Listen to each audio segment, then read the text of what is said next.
আজকের পর্বে ভীষণ মজাদার মাত্র 10 মিনিটে তৈরি করা যায় এমন একটা পিৎজা রেসিপি আপনাদের সাথে শেয়ার করব।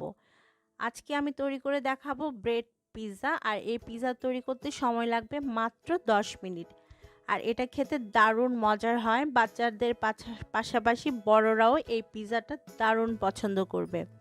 তাহলে দর্শক চলুন দেখে নিন কীভাবে এই ব্রেড পিৎজা তৈরি করছি। ব্রেড পিৎজা বানানোর জন্য আমাদের লাগবে 4 টুকরা পাউরুটি। আমি একটা বেকিং ট্রের মধ্যে একটা পার্চমেন্ট পেপার বিছিয়ে তার মধ্যে 4 স্লাইস ব্রেড সুন্দরভাবে রেখেছি। এখন এই ব্রেড স্লাইসের উপরে দিয়ে দিতে হবে 1 চা চামচ করে টমেটো সস।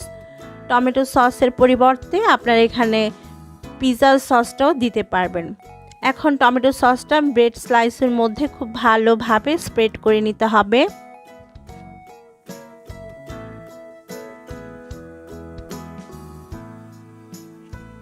খুব ভালোভাবে আমি টমেটো সসটা স্প্রেড করে নিয়েছি। এখন আমি এর মধ্যে দিয়ে দিব মেয়োনিজ।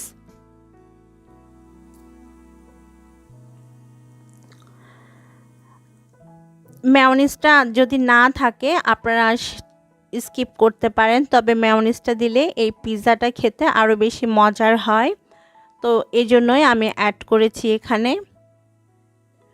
তো সব পাউরুটি স্লাইসের মধ্যে আমি মেয়োনিজটা দিয়ে নিয়েছি। মেয়োনিজটা দিয়ে পরে এটাকে ভালোভাবে পাউরুটির মধ্যে স্প্রেড করে নিতে হবে।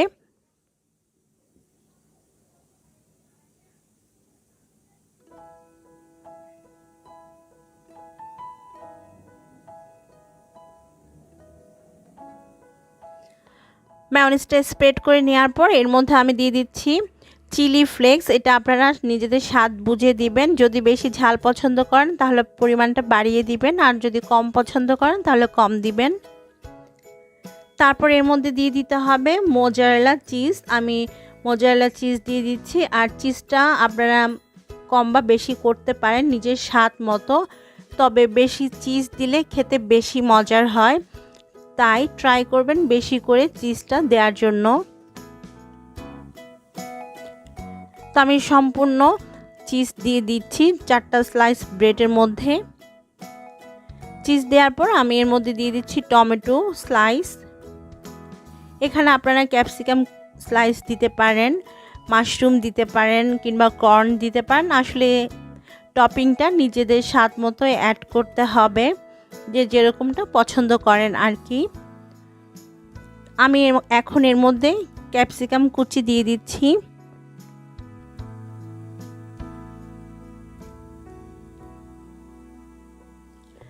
ক্যাপসিকাম দিয়ে দেওয়ার পরে আমি এর মধ্যে আরও খানিকটা চিলি ফ্লেক্স আর অরিগানো স্প্রিঙ্কল করে নিচ্ছি।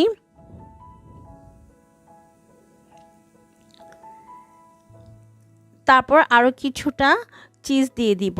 এরপর আমি প্রিহিটেড ওভেনে 10 মিনিটের জন্য 200 ডিগ্রি সেলসিয়াস তাপমাত্রায় এই পিৎজাটাকে বেক করে নিব, যতক্ষণ না চিজটা মেল্ট হয়ে আসে।